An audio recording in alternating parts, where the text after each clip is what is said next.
Hello बच्चों, welcome back to the vision academy. I hope कि आप लोग अच्छे से मन लगा कर पढ़ रहे होंगे और अच्छे से एग्जाम की तैयारी कर रहे होंगे। जैसा कि आप लोगों को पता है कि द विजन एकेडमी आप सबके लिए फाउंडेशन बैच शुरू किया था इंग्लिश और उर्दू का। उसी का आज हम इंग्लिश का फर्स्ट वीडियो लेकर के आए हैं और इसको हम पार्ट 1 भी कह सकते हैं। तो जो भी बच्चे बेसिक इंग्लिश या बेसिक उर्दू सीखना चाहते हैं तो द विजन एकेडमी आप सबके लिए ऑफलाइन क्लासेस और ऑनलाइन क्लासेस दोनों प्रोवाइड करती है। अगर किसी को ऑफलाइन क्लासेस ज्वाइन करना है तो एड्रेस है गदालबाग बसंतराय हॉस्पिटल के पास, और अगर किसी को ऑनलाइन क्लासेस करना है तो द विजन एकेडमी यूट्यूब पे चैनल है, उस पे आकर के आप इस चैनल को सब्सक्राइब कर लें ताकि आपसे कोई भी वीडियो मिस ना हो। तो हम लोग इस सीरीज में जो बात करेंगे, चाहे वो उर्दू की हो या फिर इंग्लिश की, एकदम बेसिक से शुरू करेंगे। तो आज हम इंग्लिश का एक बेसिक कॉन्सेप्ट लेकर के आए हैं जो कि लेटर का कॉन्सेप्ट है, या फिर हम इसको बोल सकते हैं लेटर, जो कि सबसे छोटी इकाई या फिर सबसे छोटी यूनिट कह सकते हैं। यहाँ से हम लोग इस सफर का शुरू करेंगे और अच्छे लेवल तक जाएंगे इंग्लिश में। तो एक महीना एकदम फ्री, जो भी बच्चे चाहते हैं वो या तो ऑफलाइन क्लास ज्वाइन कर ले या फिर ऑनलाइन क्लास ज्वाइन कर ले। तो हम लोग इसमें पूरा बेसिक क्लियर करेंगे। अभी तो लेटर से शुरू कर रहे हैं, नाउन पढ़ेंगे और जितने भी काइंड्स ऑफ नाउन है उसके साथ साथ जितने भी टेंस, जितनी सारी चीजें हैं इंग्लिश में बेसिक, वो सारा चीज हम लोग इस सीरीज में क्लियर कराएंगे। चलिए सबसे पहले हम लोग देख लेते हैं लेटर क्या होता है, जिसको हम लोग हिंदी में अक्षर भी बोलते हैं, यानी लेटर्स, जिसको हम लोग हिंदी में अक्षर बोलते हैं। अब देखो लेटर की कोई डिफिनेशन दिया हुआ है। क्या दिया हुआ है? लेटर की कुछ डिफिनेशन दिया हुआ है। बोलता है लेटर वो सबसे छोटी इकाई है। क्या बोल रहा है कि लेटर वो सबसे छोटी इकाई है। क्या है? सबसे छोटी इकाई, जिसको हम लोग यूनिट भी बोल सकते हैं, जिसका प्रयोग करके हम कोई अंग्रेजी शब्द लिखते हैं। यानी कि लेटर वो सबसे छोटी इकाई है जिसका के प्रयोग करके हम लोग क्या करते हैं, कोई भी शब्द या फिर वर्ड लिखते हैं इंग्लिश में। बोलता है a letter is the smallest unit with the help of which we write an English word। यानी कि अक्षर सबसे छोटी यूनिट है, या फिर हम लोग बोल सकते हैं वो सबसे छोटी इकाई जिसके प्रयोग से हम कोई शब्द लिखते हैं। तो इंग्लिश में कुल 26 लेटर, आप सबको भी पता होगा कि इंग्लिश में कुल 26 लेटर है। लेकिन हाँ, उससे पहले की बोल रहा है कि इंग्लिश में यानी कि अंग्रेजी में कुल 26 लेटर है। इन्हें हम दो प्रकार से लिखते हैं। लिखने का थोड़ा सा ढंग दोनों का अलग है। जैसे कि यहाँ पे कुछ चीजें हमारे पास दिया हुआ है, जैसे कि ये कैपिटल लेटर, इसको हम लोग अपर केस लेटर भी बोलते हैं, या फिर इसको बड़े अक्षर बोल सकते हैं, कैपिटल लेटर्स बोलो या फिर अपर केस लेटर्स बोलो, सेम है। तो दोनों का एक ही नाम है, बस कहने का इसका नजरिया अलग है। कैपिटल लेटर्स बोलो या फिर अपर केस लेटर बोलो, या फिर इसी को हिंदी में बड़े अक्षर बोल देते हैं। तो देखो कि हम लोग जब बड़े अक्षर लिखते हैं या फिर कैपिटल लेटर लिखते हैं तो किस तरह से लिखते हैं, बी को किस तरह से लिख रहे हैं, सी को किस तरह से लिख रहे हैं, डी को किस तरह से लिख रहे हैं और ई को किस तरह से लिख रहे हैं। ये वाला जो फॉर्म है ये कैपिटल लेटर्स का फॉर्म है, इसको हम लोग बड़े अक्षर बोलेंगे। अब दूसरा वाला आता है स्मॉल लेटर्स। कौन से लेटर? स्मॉल लेटर, यानी कि इसी का थोड़ा सा मॉडिफाई करके जो हम लोग लिखते हैं, या फिर बोल सकते हैं इसका छोटी वाला फॉर्म को ही हम लोग क्या बोलते हैं, स्मॉल लेटर्स। इसको हम लोग लोअर केस लेटर के नाम से भी जानते हैं, या फिर इसको लोअर केस लेटर भी कहते हैं, यानी छोटे अक्षर। देखो अब यहाँ पे किस तरह से लिखते हैं, लेकिन हाँ ये तो हमको पता चल गया कि ये कैपिटल लेटर है, ये स्मॉल लेटर है, लेकिन इसका यूज यानी कि कैपिटल लेटर का यूज हम लोग कहीं कहीं करते हैं, वो चीज देखना बहुत जरूरी है। जैसे कोई भी अंग्रेजी में कोई भी सेंटेंस या फिर कोई भी वाक्य शुरू करते हैं तो उसका फर्स्ट लेटर कैपिटल होता है। उसका फर्स्ट लेटर क्या होता है? कैपिटल होता है। उसके बाद अगर कोई प्रॉपर नाम आ जाता है या फिर किसी जगह का नाम आ जाता है या फिर मंथ या वीक या कोई खास सब्सटाइटल का नाम आ जाता है तो उसका भी फर्स्ट लेटर हम लोग कैपिटल लिखते हैं। ये बात ध्यान में रखना है कि कैपिटल लेटर का इस्तेमाल हम लोग सेंटेंस के शुरू में करेंगे, प्रॉपर नाउन है उसके साथ हम लोग फर्स्ट लेटर कैपिटल लिखेंगे, और कोई वीक का नाम आ जाए, मंथ का नाम आ जाए तो उसके साथ हम लोग फर्स्ट लेटर से शुरू करेंगे, यानी कि उसका जो फर्स्ट लेटर होगा वो कैपिटल लिखाएगा। चाहे वो मंथ का नाम हो जाए, चाहे वो वीक का नाम हो जाए, या फिर कोई प्रॉपर नाम हो जाए, तो उसका फर्स्ट लेटर हम लोग कैपिटल लिखेंगे। तो सबसे पहले क्या देखेंगे, लेटर क्या है? सबसे छोटी यूनिट। लेटर क्या है? सबसे छोटी यूनिट है जिसका प्रयोग करके कोई अंग्रेजी शब्द लिखते हैं हम लोग। कोई भी अंग्रेजी का शब्द लिखना होता है तो हम लोग लेटर का इस्तेमाल करते हैं और उसी लेटर की मदद से हम लोग कोई भी अंग्रेजी का एक शब्द लिखते हैं। तो क्या हम लोग इसको एक लेटर में बोल सकते? जैसे यहाँ पे भी एक लेटर है, जैसे ये है, ये एक लेटर क्या है, लेकिन अगर बोल देगा इसका उच्चारण क्या है तो हम इसको क्या बोलते हैं? इसको ए बोल देते हैं। क्या बोल देते हैं? ए बोलते हैं। तो इसी तरह से आगे हम लोग लेटर को भी देखें कि सबसे छोटी यूनिट या सबसे छोटी इकाई है जिसके मदद से हम लोग कोई भी वर्ड लिखते हैं। तो आगे इसका हम लोग उच्चारण लिख देंगे कि लेटर की उच्चारण किस तरह से होता है और वर्ड की उच्चारण किस तरह से होता है। अब दूसरा चीज है, जैसे कि हम लोगों ने देखा कि कुछ 26 लेटर है अंग्रेजी में और उसमें से अब यहाँ पे कुछ चीजें बदलती हुई नजर आ रही है। वो है कि वॉवेल्स एंड कॉन्सोनेंट, यानी कि उस 26 लेटर में से ही कुछ वॉवेल्स होगा और कुछ कॉन्सोनेंट होगा। तो चलिए पहले देख लेते हैं वॉवेल्स क्या क्या है। जैसे यहाँ पे हमारे पास वॉवेल्स दिया हुआ है, ए है, ई है, आई है, ओ है और यू है, वो वॉवेल कहा जाता है। यानी कि ए ई आई ओ यू को वॉवेल कहा जाता है। अब हमारे पास कुल 26 लेटर थे। कितने लेटर थे? 26 लेटर थे। उसमें से हमको 5 वॉवेल्स मिल गए। अब कितना बचा? अब हमारे पास बच जाता है 31।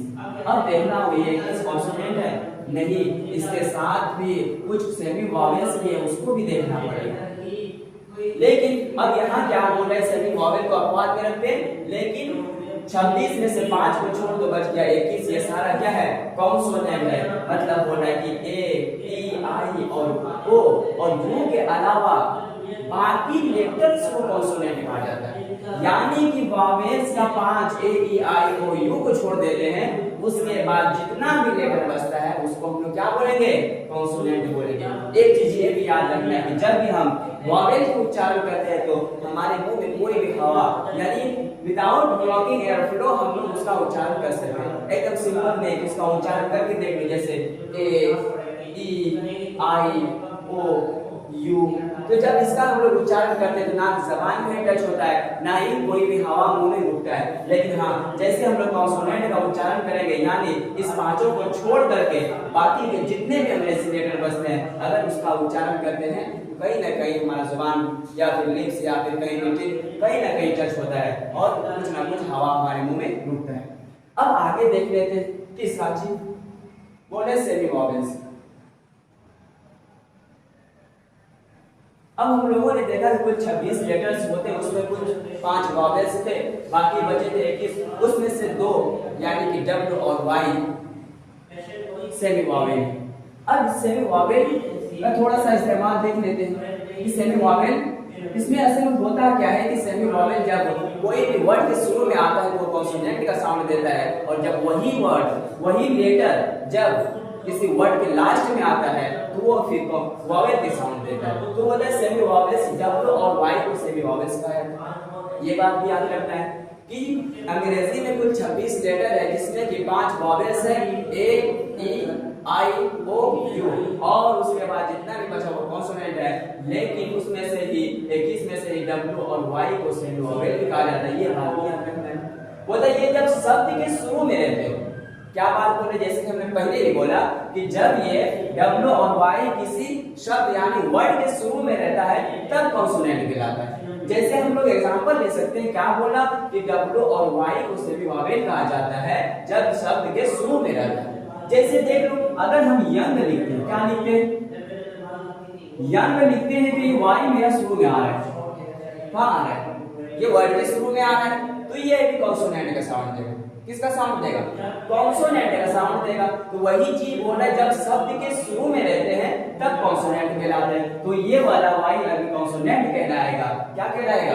कॉन्सोनेंट कहलाएगा। लेकिन हाँ, इसी तरह से अगर हम बोलते हैं कि वॉवेल का साउंड कब देगा? जब ये वाई किसी वर्ड या फिर किसी शब्द के लास्ट में आ जाएगा तो उसको हम लोग क्या बोलेंगे? अब ये वॉवेल की साउंड दे रहा है। ये देख लो, यंग ये कॉन्सोनेंट की साउंड दे रहा था, ये वाला वाई, लेकिन जैसे ये वाई किसी शब्द के लास्ट में चला गया तो ये अब कॉन्सोनेंट का साउंड दे रहा है। तो वही चीज जो डिफिनेशन कह रहा है, अगर डिफिनेशन की सही से पोस्टमार्टम करो तो समझ में आ जाएगा क्या चीज बोल रहा है। अब क्या बोला कि W और Y को सेमी वॉवेल कहा जाता है। ये जब शब्द के शुरू में रहते हैं तब कॉन्सोनेंट कहलाते हैं, लेकिन जब ये शब्द के शुरू में नहीं रहते तब वॉवेल्स कहलाते हैं। वही चीज जैसे हम लोग यंग लिख रहे थे तो Y वहां क्या था, यंग का Y जो था वो कॉन्सोनेंट है, लेकिन असली जैसे लिखे तो वहां का लास्ट में जो Y आया वो क्या था, वॉवेल था। तब बोलते हैं वॉवेल्स कहलाते हैं। W and Y are called semi-vowels when they are in the beginning of a word. They are called consonants, but when they are not in the beginning of a word, they are called vowels. वही चीज English में कह रहा है, जो चीज हिंदी में definition है। बस इसको समझना है कि अगर W और Y किसी वर्ड के शुरू में आता है तो वो कॉन्सोनेंट का साउंड देगा, जब वो वर्ड के आखिर में आएगा तो वॉवेल के साउंड देगा।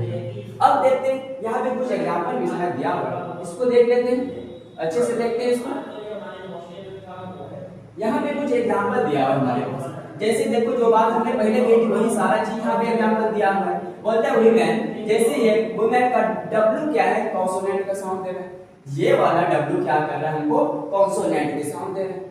लेकिन दूसरा वाला जैसे देखो हाउ, ये W अब वर्ड के लास्ट में आ गया, यहाँ वर्ड के शुरू में था, अब यहाँ क्या हो गया, वर्ड के लास्ट में आ गया, तो यह वॉवेल का साउंड दे रहा है। हाउ जैसे इसका उच्चारण करोगे हाउ, तो देखो ये वॉवेल का साउंड दे रहा है। अब दूसरा वाला जैसे यू के बारे में बात किया था, जैसे देखो यू, अभी ये वर्ड के शुरू में वाई है तो ये कॉन्सोनेंट के साउंड दे रहा है, लेकिन यही वाई जब वर्ड के लास्ट में चला गया तो ये अब वॉवेल का साउंड दे रहा है। जैसे एक और एग्जांपल है, जैसे यंग,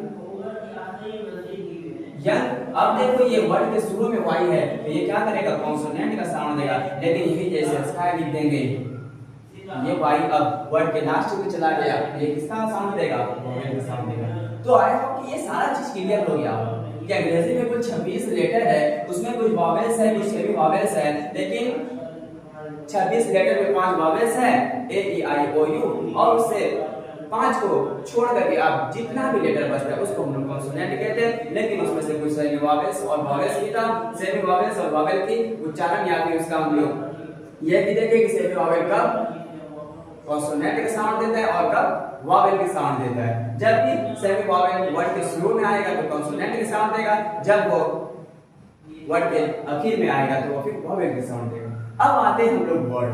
अभी तो हम लोग लेटर देख रहे थे, क्या देख रहे थे, अभी तक हम लोग लेटर देख रहे थे, लेटर को अच्छे से देख लिया, कैपिटल लेटर देखे, स्मॉल लेटर देखे, लेटर में कुछ वॉवेल्स था, कुछ कॉन्सोनेंट था, उसको भी देख लिए। अब आ जाता है हमारे पास वर्ड, यानी कि लेटर से मिल करके तो हम वर्ड लिखेंगे, जिसको हिंदी में शब्द कहते हैं। बोलते हैं लेटर्स की सहायता से हम वर्ड लिखते हैं। वहां क्या था कि लेटर सबसे छोटी यूनिट या फिर स्मॉलेस्ट यूनिट कह रहे थे, लेकिन अब हम जब वर्ड पढ़ रहे हैं तो क्या बोल रहे हैं कि लेटर्स की सहायता से हम वर्ड लिखते हैं। यानी कि अंग्रेजी के जितने भी अल्फाबेट हैं या तो जितने भी लेटर है उसी की मदद से हम लोग अब क्या करेंगे, कुछ वर्ड बनाएंगे। जैसे यहाँ पे हमारे पास ए था, ये एक लेटर था, क्या था ये एक लेटर था। अब इसी तरह से ए से जेड तक जितने भी लेटर है उसके मदद से हम कुछ वर्ड लिखेंगे। तो क्या बोल रहा है, बोल रहा है कि लेटर्स की सहायता से हम वर्ड लिखते हैं। किसी भी वर्ड का कुछ ना कुछ अर्थ होता है, और हाँ जब हम लोग एक वर्ड लिखेंगे, नहीं जैसे हम जैसे अरेंज करने से हमारा वर्ड नहीं बनेगा, उसका कुछ ना कुछ अर्थ निकालना चाहिए, तभी हम उसको वर्ड कहेंगे। तो देखो हमारा डेफिनेशन क्या कह रहा है, बोले लेटर्स की सहायता से हम वर्ड लिखते हैं। किसी भी वर्ड का कुछ ना कुछ अर्थ होता है, और कोई भी अगर वर्ड लिखेंगे उसका कुछ ना कुछ अर्थ होगा, तभी हम उसको वर्ड कहेंगे। जैसे यहाँ देखो कौ, इसका कुछ मीनिंग निकल रहा है, कौ का मतलब गाय होता है, तो ये भी मीनिंग निकल रहा है। दूसरा वाला है डॉग, इसका भी जैसे यहाँ देखो कौ, सी है प्लस ओ है प्लस डब्ल्यू है। अब ये तो सब पहले क्या है, ये एक लेटर है, सी क्या है एक लेटर है, ओ क्या है ये भी एक लेटर है, और ये डब्ल्यू ये भी एक लेटर है। लेकिन इन तीनों को अगर मिला देते हैं, देखो क्या बन रहा है, क्या बन रहा है, सी ओ डब्ल्यू को, यानी गाय।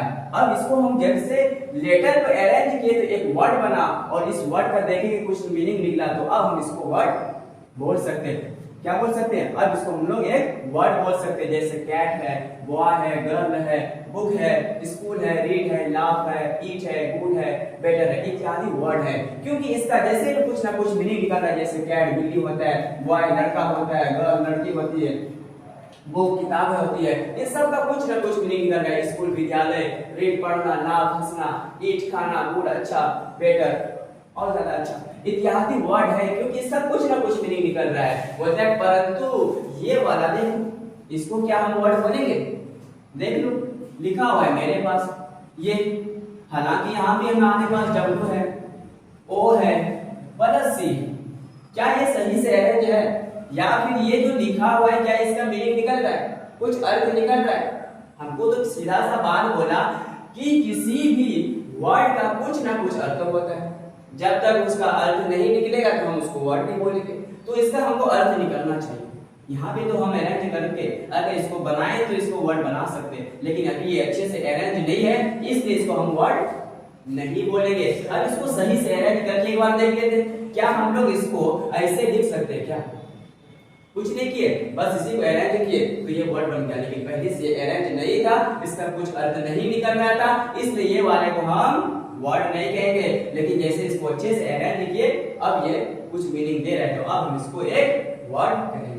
तो इतना क्लियर है कि वर्ड होने के लिए जब हम लोग लेटर को अच्छे से अरेंज करते हैं और उसका कुछ ना कुछ मीनिंग निकलता है, तभी हम उसको वर्ड कहते हैं। तो ये डिफिनेशन तो बहुत अच्छे से समझ में आ गया कि लेटर की सहायता से, यानी कोई भी अल्फाबेट होगा उसी के सहायता से हम कोई वर्ड लिखेंगे। किसी भी वर्ड का कुछ ना कुछ अर्थ होता है, जब तक उसका अर्थ नहीं निकलेगा हम उसको वर्ड नहीं कहेंगे। तो यहाँ से चीजें हमारा क्लियर हो गया कि किस तरह से लेटर की सहायता से हम कोई वर्ड लिखते हैं। अब देखो नीचे कुछ नोट दिया हुआ, हमारे पास कुछ नोट दिया हुआ है, इसको देख लेते हैं। क्या है? बोलते हैं किसी भी वर्ड में लेटर का सही क्रम होना आवश्यक है। जैसे क्या बोल रहा है कि किसी भी, जैसे यहाँ पे देखो हम क्या लिखे, Y लिख दिए, प्लस क्या लिख दिए, B लिख दिए, प्लस क्या लिख दिए, O लिख दिए। अभी सब सिंगल है, अगर इसको हम ऐसे लिख दें तो क्या लिखाएगा, YBO, ये लिख दिए। लेकिन हमारे डॉट में क्या बोले, किसी भी वर्ड में लेटर्स का सही क्रम होना आवश्यक है।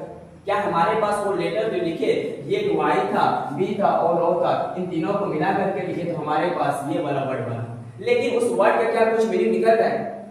नहीं निकल रहा है। तो क्या हम इसको वर्ड बोलेंगे? बिल्कुल नहीं बोलेंगे, क्योंकि हमको अगर वर्ड उसी को बोलेंगे उसका कुछ ना कुछ अर्थ निकलेगा, तभी हम उसको वर्ड बोलेंगे। अब दूसरा वाला, क्या इसी को हम लोग थोड़ा सा मॉडिफाई कर सकते हैं? क्या इस Y को क्या हम लोग सही से लिख सकते हैं? ये वाला जैसे लिख दें, हम पहले B को ले आते हैं, उसके बाद प्लस क्या कर देते हैं, O कर देते हैं, उसके बाद क्या कर देते हैं, Y कर देते हैं। अब लिखो इसको, देखते हैं क्या कुछ मीनिंग निकल रहा है, BOY, Y।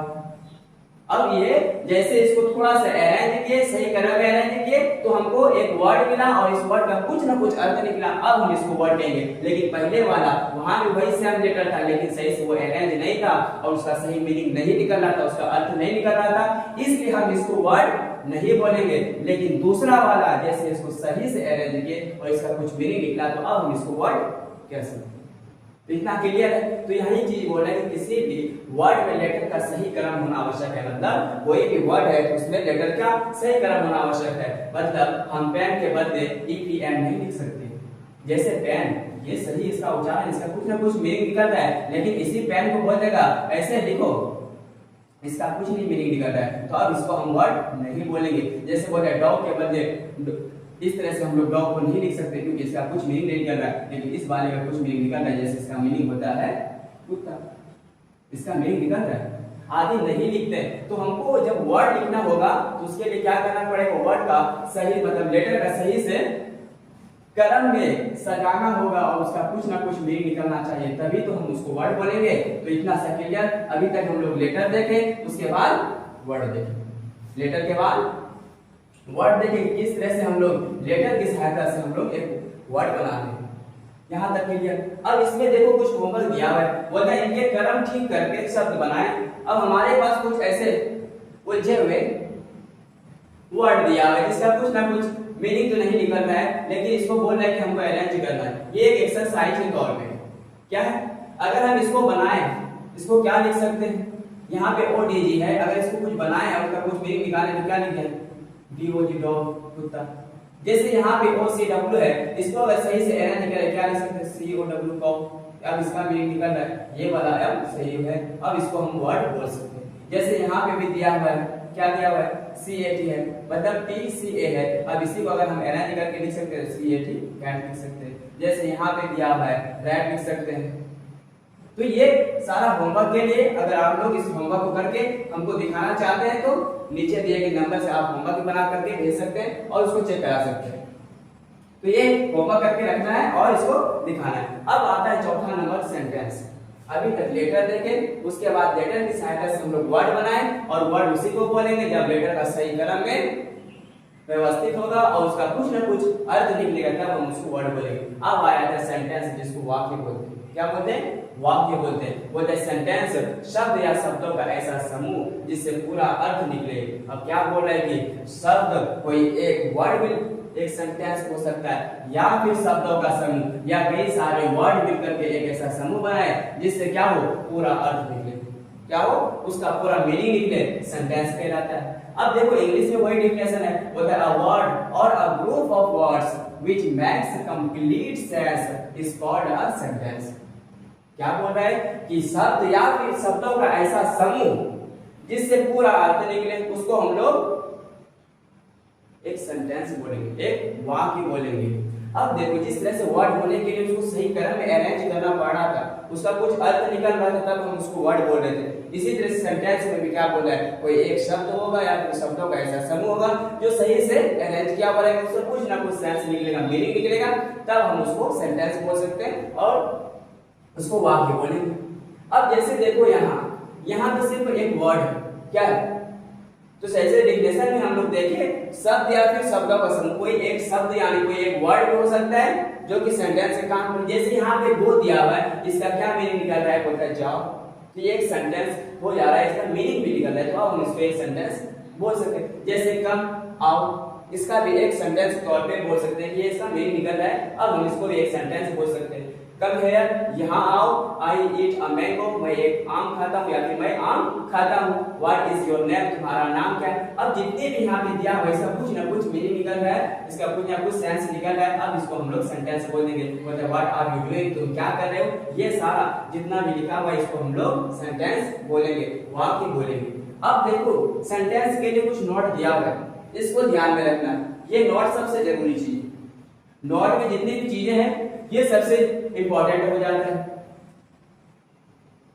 अब देखो बोल रहे नोट बोले किसी भी सेंटेंस में शब्द का सही क्रम होना आवश्यक है। जिस तरह से वर्ड में भी सही क्रम होना जरूरी था, जब हम वर्ड को मतलब लेटर को सही से अरेंज कर देते तब कोई एक वर्ड बन रहा था और उस वर्ड का मीनिंग निकल रहा था। इसी तरह से यहाँ भी वही चीज सेम चीज बोल रहा है, बोला कि किसी भी सेंटेंस में शब्दों का सही क्रम क्या होना चाहिए, वर्ड्स का सही क्रम होना जरूरी है या फिर आवश्यक है। जैसे आई गो टू स्कूल के बदले आई स्कूल गो टू, देखो लिखा हुआ तो सेम चीज, कहीं कुछ फर्क नहीं है, बस अरेंज करने में थोड़ा सा दिक्कत है। जैसे आई सेम लिखा हुआ है, यहाँ भी आई लिखा हुआ है। गो जिस तरह से यहाँ लिखा हुआ है सेम यहाँ भी गो लिखा हुआ है। टू जिस तरह से यहाँ लिखा हुआ है वैसे वहां भी लिखा हुआ है। जैसे स्कूल यहाँ लिखा हुआ है, कहीं स्पेलिंग में कहीं भी कुछ नहीं है, लेकिन इसको अरेंज सही से नहीं किया गया है, इसलिए ये वाला जो सेंटेंस है, लेकिन ये वाला सेंटेंस हम नहीं बोलेंगे इसको अगर सही से अरेंज करते, क्योंकि इसका कुछ मीनिंग नहीं निकल रहा है, कोई सेंस नहीं दे रहा है, इसलिए हम इसको सेंटेंस नहीं बोलेंगे। लेकिन ये वाला सही से अरेंज था, हालांकि दोनों सेम लिखा हुआ, बस थोड़ा सा ओवर फिर क्या है कि कुछ वर्ड को इधर से उधर कर दिया है, इसलिए इसको अगर हम इसको भी अगर चाहे तो बना सकते हैं सेंटेंस। जैसे क्या हो जाएगा, आई गो टू स्कूल, अब ये हम इसको सेंटेंस बोल देंगे, क्या बोल देंगे, अब उसको हम लोग सेंटेंस बोल देंगे, क्योंकि इसका कुछ ना कुछ सेंस निकल रहा है, कुछ मीनिंग निकल रहा है, इसको अब हम लोग सेंटेंस बोल देंगे। तो जिस तरह से लेटर का सही क्रम बना या फिर लेटर को सही क्रम में हम लोग अरेंज करते तब कोई वर्ड बनता, इसी तरह से किसी भी सेंटेंस में शब्दों का सही क्रम होना आवश्यक है। जैसे आई गो टू स्कूल के बदले आई स्कूल गो टू नहीं लिख सकते, या फिर लिखना गलत होगा, क्या होगा, गलत होगा। अब दूसरा वाला नोट, अब दूसरा वाला नोट में बोले कि प्रत्येक सेंटेंस का पहला लेटर कैपिटल होगा। जैसे हमने अभी जस्ट पहले ही बात किया था, जैसे लेटर पढ़ रहे थे, कैपिटल लेटर, स्मॉल लेटर, जिसको हम लोग अपर केस लेटर और लोअर केस लेटर भी बोलते हैं, तो बोले थे वहां की जैसे कैपिटल लेटर का हम लोग इस्तेमाल करते हैं, कोई भी अगर अंग्रेजी में कोई भी सेंटेंस लिखते हैं तो उसका फर्स्ट लेटर हम लोग कैपिटल लिखते हैं। वही चीज बोले कि प्रत्येक सेंटेंस का पहला लेटर कैपिटल होगा, यानी कोई भी वाक्य अगर हम लोग अंग्रेजी में लिखेंगे तो उसका फर्स्ट लेटर कैपिटल होगा। अब देखो इसमें कुछ एक्सरसाइज दिया हुआ है, क्या दिया हुआ है, कुछ एक्सरसाइज दिया हुआ है, इसको बनाना है। ये होमवर्क के लिए रहा, इसको बनाना है। जैसे एक दो देख लेते हैं हम, जैसे यहाँ पे कुछ सेंटेंस दिया हुआ है, ये सेंटेंस क्या है, आई ए एम बॉय। अब इसको अरेंज करके सही बनाना है, इसका कुछ ना कुछ नहीं निकालना है। तो क्या हो जाएगा, आई है, ठीक है, एम कर देते हैं, आ कर देते हैं, उसके बाद बॉय कर देते हैं। अब ये एक सही से अरेंज हो गया। जैसे देख रहा है यू गर्ल आर, अब इसको भी अरेंज करना है, क्या हो जाएगा, यू आर अ गर्ल। इस तरह से हमको अरेंज करना है। होता है दिस इज, मतलब दिस अ कैट इज, अब इसको भी अरेंज करना है, क्या करना है, दिस इज अ कैट। तो ये भी हालांकि सेंटेंस है, लेकिन ये इसको हम लोग सेंटेंस नहीं बोलेंगे क्योंकि इसका कोई मीनिंग नहीं निकल रहा है, या फिर इस तरह से लिखना है, इसको हम लोग गलत बोलेंगे क्योंकि ये सही से अरेंज नहीं है। लेकिन इसी को हम लोग अगर अरेंज कर देते हैं तो उसका कुछ ना कुछ सेंस निकलता है, कुछ मीनिंग निकलता है, तब हम इसको अब ये एक वाक्य कह सकते हैं। यानी कि जैसे यहाँ पे कुछ दिया होता, इसको हमने सही से अरेंज किया। ये सारा है होमवर्क के लिए, इसको होमवर्क करना है और अच्छे से बनाना है। तो आज की वीडियो में बस इतना ही। अभी तक हम लोगों ने क्या क्या देखा, सबसे पहले लेटर देखे, और लेटर के बाद हम लोगों ने देखा कैपिटल लेटर, स्मॉल लेटर और कैपिटल लेटर का यूज कहाँ करते हैं, वो सारा चीज देखेंगे। उसके बाद लेटर के मदद से हम लोग वर्ड लिखते हैं, और वर्ड किस तरह से लिखते हैं, किसी भी वर्ड का कुछ ना कुछ अर्थ होना चाहिए, और अर्थ जब तक उसका अर्थ नहीं होगा हम उसको वर्ड नहीं बोलेंगे। अब वर्ड की सहायता से हम लोगों ने सेंटेंस बनाना सीखा, और सेंटेंस बनाने के लिए जैसे हम लोग सही से, मतलब वर्ड का सही से अरेंज शब्द या फिर शब्दों का समूह का एक ऐसा समूह को हम लोग सेंटेंस बोलते हैं, जिसका भी कुछ ना कुछ मीनिंग निकले। तो आई होप कि ये सारा चीज क्लियर हो गया होगा। तो जितने भी बच्चे फाउंडेशन बैच ज्वाइन करना चाहते हैं, अगर आप ऑनलाइन क्लास ज्वाइन करना चाहते हैं, तो गर्विशन एकेडमी आप सबका स्वागत करती है कि आप लोग ऑफलाइन क्लास ज्वाइन कर सकते हैं, जिसका कि एड्रेस है गदालबाग वसुंधरा हॉस्पिटल के पास। और जो भी बच्चे ऑनलाइन अगर क्लास करना चाहते हैं तो वो गर्विशन एकेडमी यूट्यूब चैनल को सब्सक्राइब करें और बेल आइकन को भी प्रेस करें, ताकि कोई भी वीडियो हम अपलोड करते हैं तो आप तक सबसे पहले नोटिफिकेशन मिल जाए। और